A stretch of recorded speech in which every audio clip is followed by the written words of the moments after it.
We're down to two undefeated teams in conference play in the Big Ten after Ohio State's loss last night. Illinois and Michigan State are the two. The Buckeyes, Wisconsin, and Rutgers all with just one loss.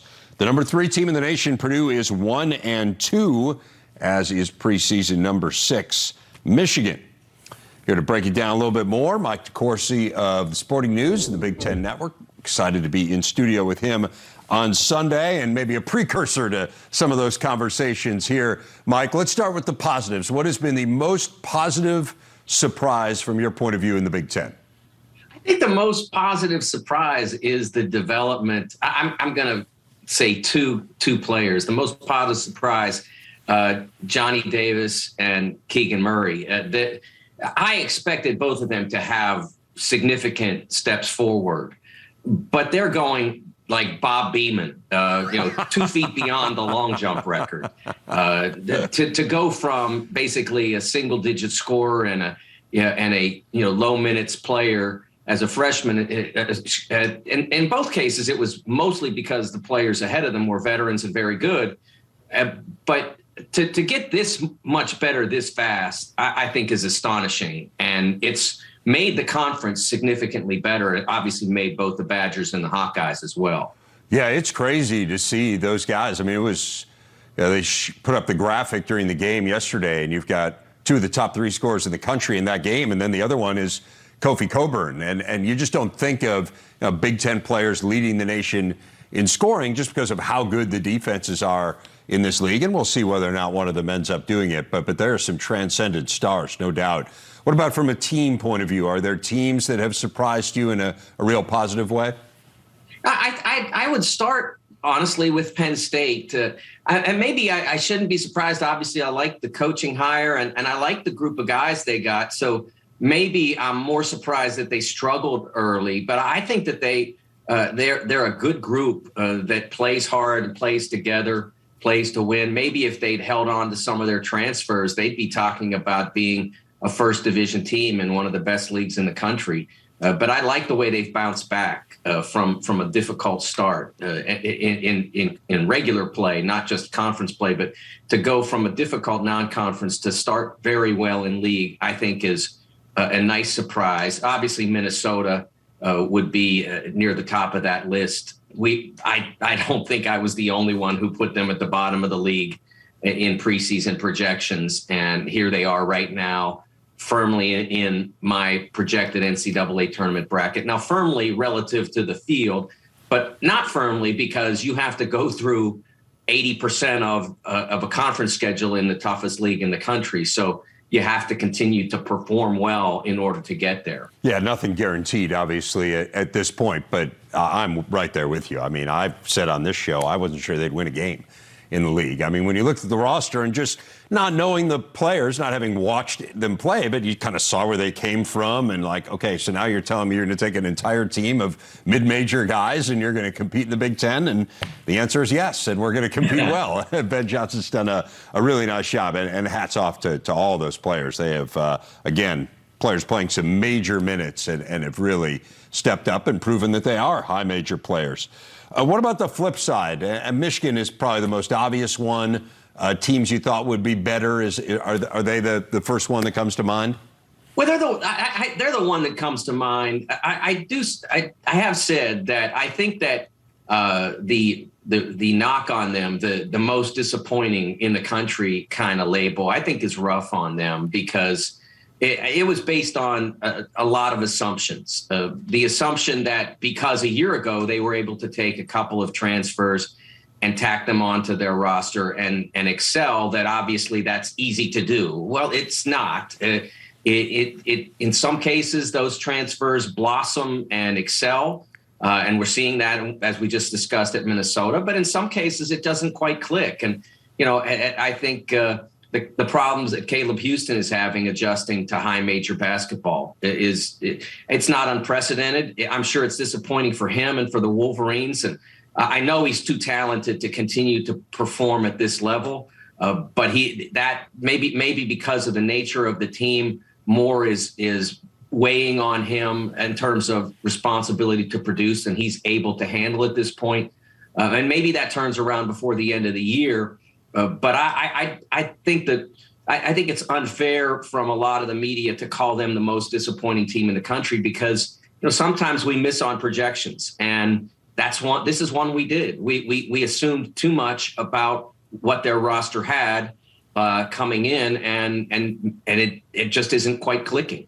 Not to this point. Again, it's a long season, so we'll see whether or not they can get this thing going a little bit. What about Purdue? And again, I don't want to be a guy kind of sounding the alarm, right? I mean, they lost 2 games.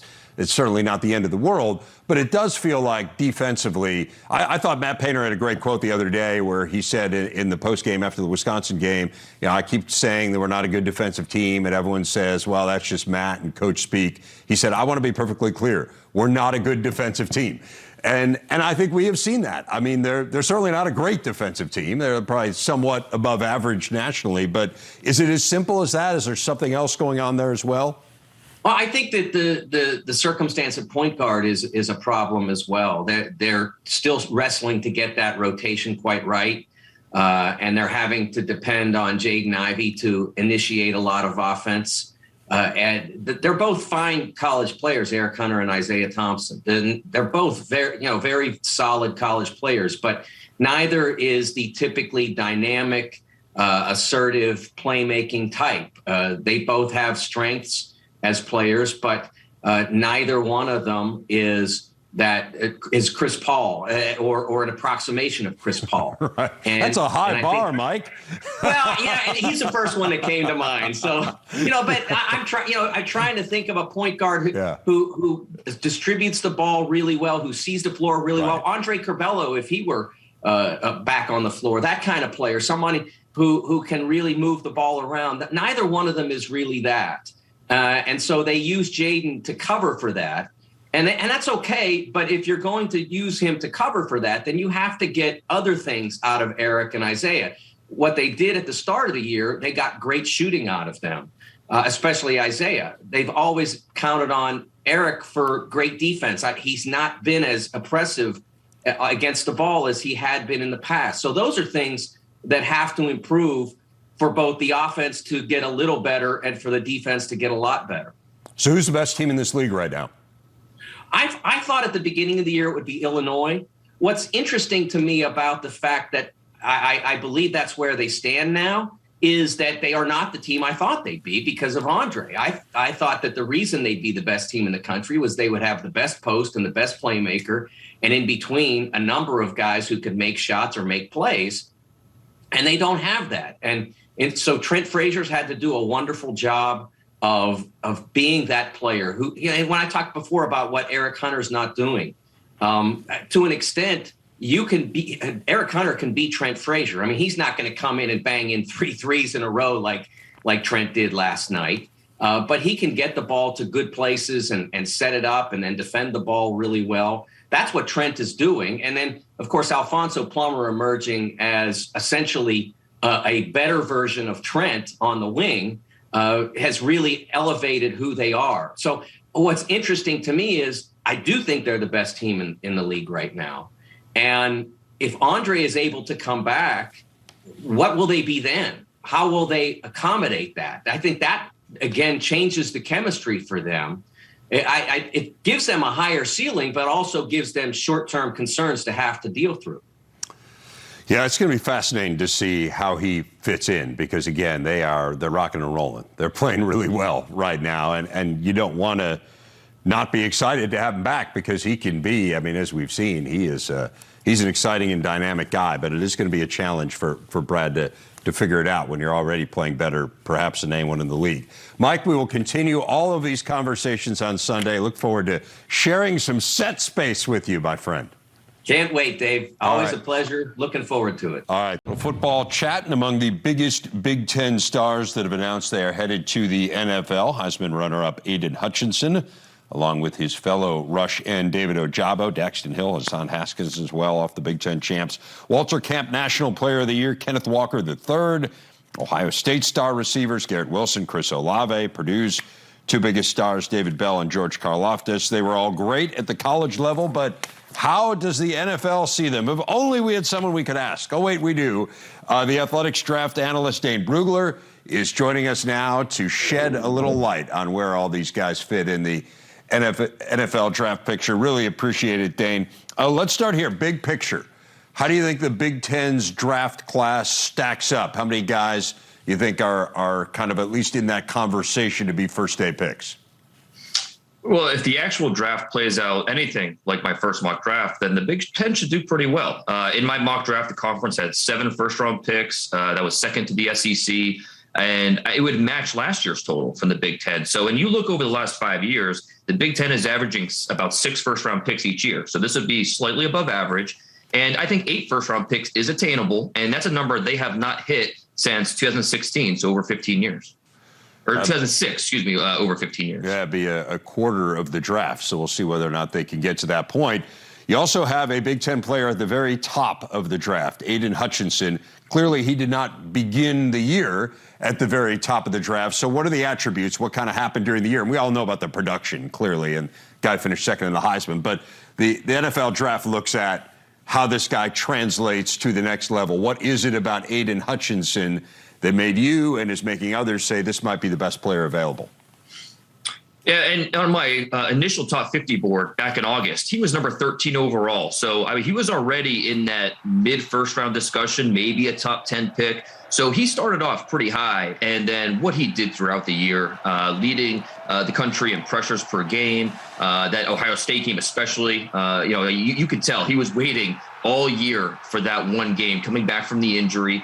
And there's a lot of things that he just checks the box. Athleticism, one of the better, the more freakier athletes in this draft. Power is there. His skilled handwork is outstanding. He understands how to break down the rhythm of blockers, just use different moves. And then his effort and the passion that he brings, the competitive toughness, it's off the charts. One scout described it to me as saying, this is one of the long-lost Watt brothers with the way he plays out there. So I think you put that all together and you start running out of reasons why this guy should not be one of the top picks and one of the first players off the board. And I kind of feel like I've been on an Aiden Hutchinson crusade lately because against Georgia, the box score wasn't great. But when I went through the tape the next day, no, he wasn't dominant, but he played pretty well. And when you look at Georgia, they had the perfect game plan. They basically said, okay, you other 10 defenders, you stop us. Georgia had a really smart game plan to stop number 97. A lot of quick game, a lot of slants, screens, get the ball up and out.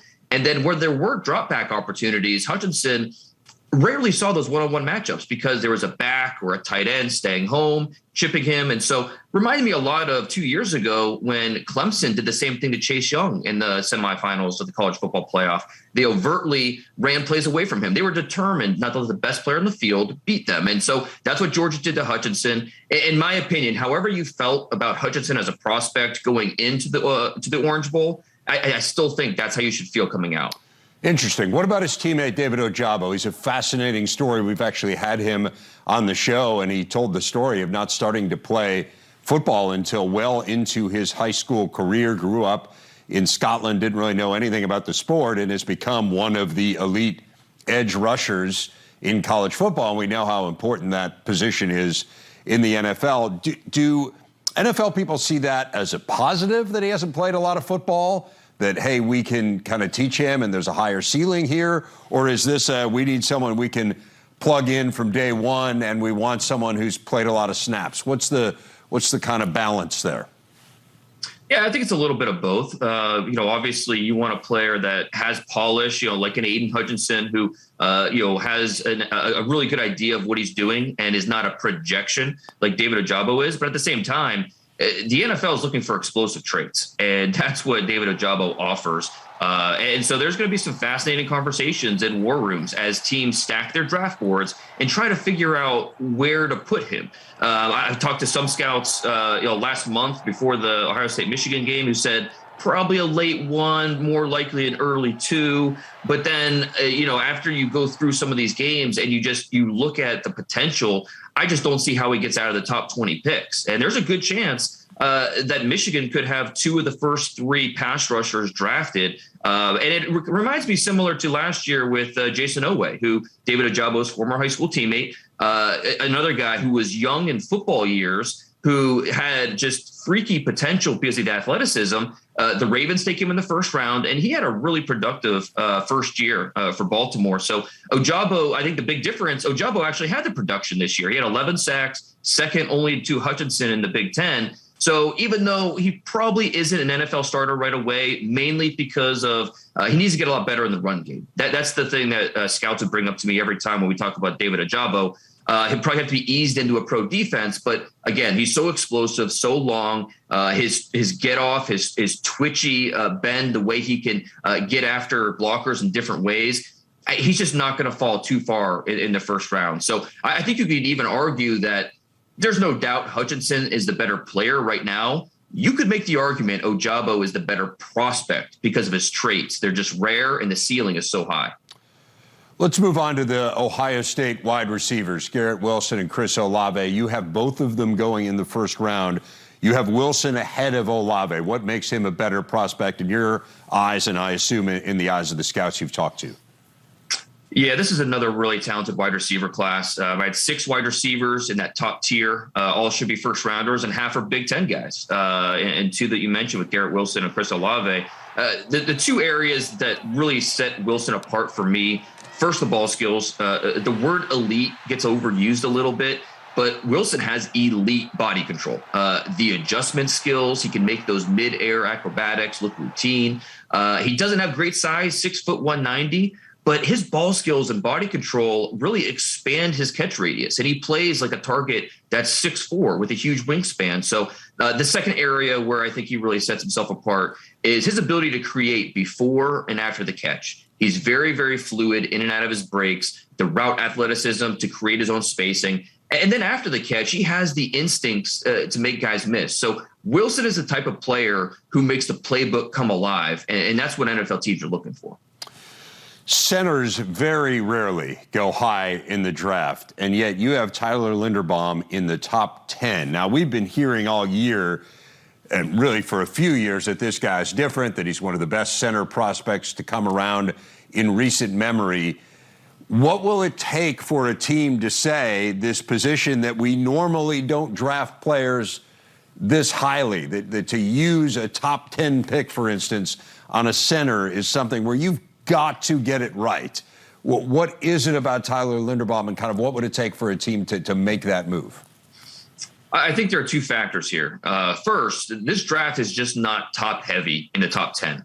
We don't have the quarterbacks this year. There's no Kyle Pitts, Jamar Chase, Rashawn Slater. The other factor is Linderbaum is just really, really good. I mean, you can talk yourself into him being a top 10 pick pretty easily if you're a zone team and you have a need at center. So he reminds me a lot of Jason Kelsey for the Eagles, who probably a future Hall of Fame guy. So I realize that's a lofty comparison, but not the biggest guy, 6'2.5", 290 pounds. The lack of length is an issue. That's something that will show up at times, but he's so quick off the ball. He can reach the 3 technique. He can get outside on zone. And when he connects, he looks to bury his man to the ground.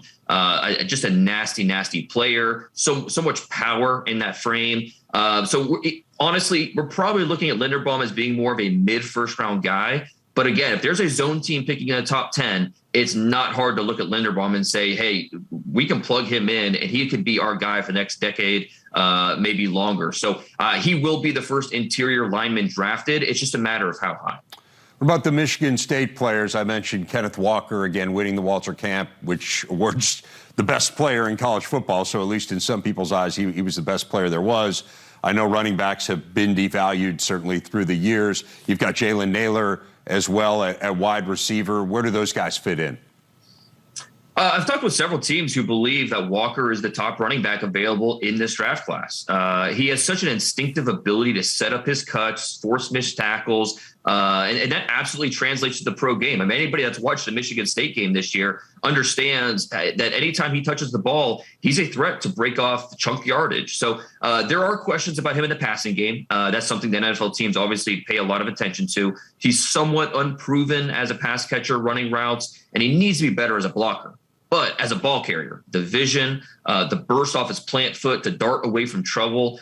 If there's a running back who's going to crack the first round in this draft, I think it's going to be Walker. And then Naylor, he missed some time, unfortunately, this year, which probably factored into his decision to declare now and go pro. But he was a weapon when he was on the field. That Rutgers tape from last year was probably one of the better receiver tapes in this draft cycle. I think the biggest area of concern with him is his ability to work in traffic, make plays through contact. In the NFL, those catch windows are just so much smaller, and he needs to do a little bit better job, be more reliable in contested situations. But he's a weapon, no doubt. So right now, as we enter the draft process, I think he's viewed as kind of a mid-round prospect. I want to ask you about the Purdue guys before we let you go. Karlaftis, everyone talks about him as a first-round pick. Curious where he fits in, as well as David Bell.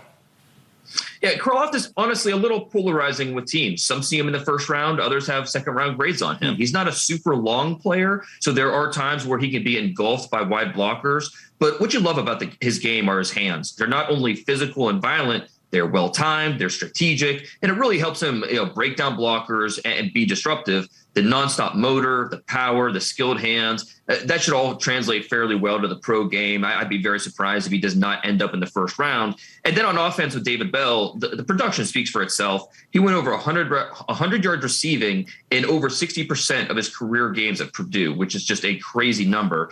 He doesn't have elite speed, not the most sudden route runner, and I think that's the main difference between him going day 2 as opposed to day 1. But he's a ball winner. He's got the route savvy. He's got the toughness. And I think that's going to earn him an important role in an NFL offense. Dane, I'm looking for 2 words before we leave. Just a name. Give me one name of a second or third day pick from the Big Ten that people ought to keep an eye on that could be a productive pro.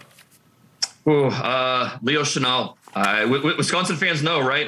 Not much else has to be said. All right. Sounds good. Dane Brugler from The Athletic. This was great. Thanks so much. Really appreciate all your insights. Fabulous. Thanks, Dave. Michigan and Michigan State set to tangle tomorrow in Ann Arbor, a game you can see over on Fox. 2 teams seemingly headed in opposite directions. The Spartans perfect in the conference. Michigan's 1-2.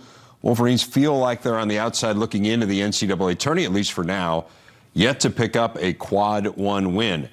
A man who knows both of these programs well, Brendan Quinn, who's covered them for The Athletic, joining us now. And Brendan, let's start with the positive and Michigan State. You think about the preseason prognostications. I think most people had the Spartans somewhere in that 5 to 6 range. They kind of barely snuck into the NCAA tournament a year ago. They lost some big-time players off of last season, and yet here they are, undefeated in the league. Obviously, it is still early. Why do you think, though, that they have exceeded expectations? Maturity, understanding of roles. Michigan State, from the jump this year, has really seemed like a group that understands who it is. Everyone plays their part. And so if there are instances where Max Christie doesn't have a good game, Gabe Brown's going to give it to you. And if Joey Hauser doesn't have a good game, Malik Hall's going to give it to you. And, when you look at the point guard position, what Tyson Walker and A.J. Hogard have combined to do is, put them together. It's a heck of a point guard. They're averaging about 13 and 9 together. So those are 40 good minutes at the point guard spot right now. And then the maturation of Marcus Bingham, though, and what he means to this defense going from good to great is pretty much invaluable. I think that was such, as it has been for a couple years, really the big question of what is Marcus Bingham going to be this year. And finally, as a senior, you're seeing the fruits of a lot of labor, I think. He's really emerged in kind of a testament to patience, as is Gabe Brown. Yeah. The popular narrative around this team, Brendan, is that there is no superstar. Do you buy into that, or is Gabe Brown a superstar? Gabe Brown, to me, if you were voting, would be a second-team All-Big Ten player right now. Is that a superstar? No. But is that something that a league contender needs to have? Yes. You have to have all league caliber guys to be a league contender, I think, in theory. And Gabe Brown has given that. And that was another question this year. Who's going to be one of the better players in the league? Because, you can do a lot of things by committee, but when it comes to going and winning big games in a hard league, you need guys. And Gabe's giving that to them. And what's interesting about his role is, he's not a give him the ball and let him go to work type of player. He has to rely on what is being set up for him and the passes that he's being given and guys finding him in transition and finding him open in the half court. And he's making the shots right now at a great clip, I think about 45% on threes. But that's also a testament to what the team is, because if you don't have things operating around him, what kind of touches is he getting? So, he's really kind of taking the great advantage of the emphasis that is being put on getting him shots. So he's making them count. And then on the other end, he's playing the best defense of his career, especially of late. I thought he was terrific in the last game. He's using his length. He's using his quickness. He's bothering people. He's a guy you can switch on the multiple pieces. And he gets it. I think a lot of lights have turned on that team, and you got to start with Gabe and Marcus when you talk about that. Let's go to Michigan. This is a team that in the unofficial media poll that you guys do at The Athletic, they were picked first. They were ranked sixth, I should say, in the country. And we see what they are right now. I mean, they're a team that if the NCAA tournament pool were selected today, they would not make it. Why do you believe Michigan has underperformed? Well, that's a loaded question that would take, we could probably use the whole segment just to talk about that one thing, really. But it starts on the defensive end. There are still significant issues there, just in terms of, pretty basic stuff. I mean, the first 3 minutes of that Rutgers game were, kind of a classic example of they just lost guys and allowed a team that kind of wanted to see a couple shots fall. They gave them the chance to see those shots fall, and then Rutgers got feeling really good about itself. And then they started making contested shots. So even when the defense improved, they'd already kind of shot themselves in the foot. But look, Michigan is kind of this odd fit of youth matched with high expectations, and you're seeing the youth on the defensive end right now. You have a guy like Moussa Diabate, who in theory is a potentially elite defender, and he's got all this length in the world. He's got all this pro potential. There's a reason the scouts are, pretty enamored and they want to see what he can do. And there are moments where he gives you flashes and you say, oh my goodness, he can be such a great rim protector, and he can move around and be, a really versatile looking guy. But then there's other times where his inexperience, his youth is just glaring out there, especially when you're pairing him with Hunter Dickinson, who, Dickinson's obviously a 5. Diabate right now, especially where he is in his development, he looks like a 5, but they're trying to play them together. And I think it's creating a lot of issues that are glaring on both ends, but especially on defense. Well, this is a huge game for them, no doubt. You get your rival at home, and you look at their schedule with Michigan State and Purdue and Illinois coming up here. This is a game Michigan feels like it's got to win. We're going to break it down a little bit more with Joshua Langford coming up here next. But, Brendan, really appreciate your insights. Thanks so much for joining us. Saturday, we got a hoops doubleheader. Jaden Ivey, number 3, Purdue against Penn State, and Nebraska battling Rutgers. Coverage beginning with the tip-off shows tomorrow on the Big Ten Network and the Fox Sports app. We mentioned Michigan and Michigan State as well. We would be remiss if we did not talk about that game a little bit with Joshua. We don't have a ton of time, unfortunately, but give me a sense of how Tom Izzo handles the build-up to this matchup every year. Coach is consistent, and that's what I think what makes him such a great coach. That's what makes him a Hall of Fame coach. And, he's fired up when we getting ready to play Michigan, but he doesn't change who he is. And I think that's why Michigan State is always consistent in just the way that they approach the games and in the way that they approach all the games that they play. And I think, Coach, he's fired up, but at the same time, he doesn't get out of who Tom Izzo is. What are the biggest keys to this matchup in your mind tomorrow? I think the biggest key is, can Michigan get away from those second-half lulls defensively? And then, also you see the past 2 games they've played, there's been 2 guys on both of those teams who've played out of their mind. And so can they really step it up defensively? and really stop Michigan State's transition offense and really contain their inside presence. It's interesting. Every time I do a game that involves Michigan State, the first thing the opposing coach says to me is, we got to stop them in transition. And then they'll always say, it's a lot of teams, it's transition off the misses, but with them, it's off the makes. You got to worry about off the makes. It doesn't matter. What is the conditioning to get to the point where you guys are able to burn teams like that? Well, I think it's more mental conditioning than it is physical. Because you get to a point to where your body can't go as far as you think you can, but as you continue to condition yourself to run, there was 3 principles that we always played by: run, rebound, and defend. And so we always knew that we were going to run regardless of what the team was going to do. And so that's more of a mental condition. Okay. How tough is it to go into Ann Arbor and play? Like, how big is home court in this particular rivalry? Yeah, I think going anywhere on the road in the Big Ten is tough. It's very hostile when you go to Michigan. Yeah. But actually, my hardest place to ever play was at Purdue. Well, that is a tough. Yeah. That's a tough environment too. But look, Michigan's gonna be a desperate team tomorrow. I think we know that. They're gonna have a maze out, be ready to go. This should be a fantastic game. I had a blast visiting with you. Yeah, I enjoyed Ton of fun. We'll do this again soon. Joshua Langford, enjoy the game tomorrow. Safe travels back to East Lansing.